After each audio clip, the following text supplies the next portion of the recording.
Welcome to the Elon Daily News. This podcast is created by Generative AI. Today is 3 October 2024. Links to all stories can be found in the episode notes. Remember, the content does not represent our opinions and is just a reflection of news items in public media.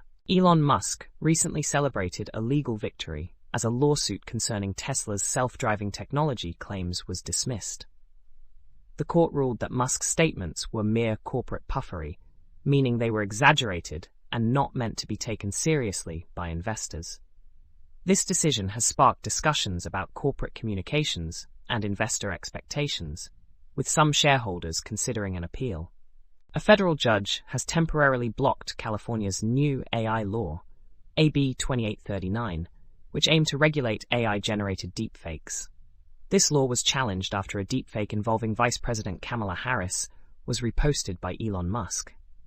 The judge ruled that the law could infringe on First Amendment rights, marking a win for free speech advocates. OpenAI has secured a record-breaking $6.6 billion funding round, raising its valuation to $157 billion.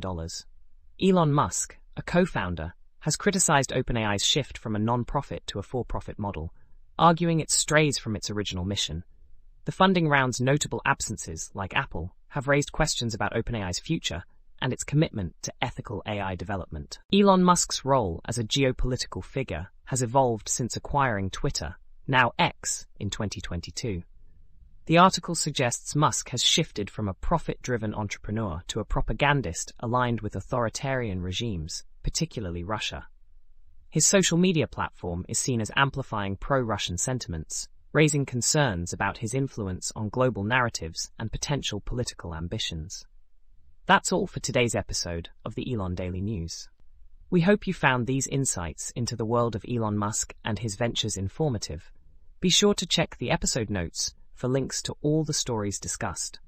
Join us next time for more updates. Until then, stay curious and keep exploring.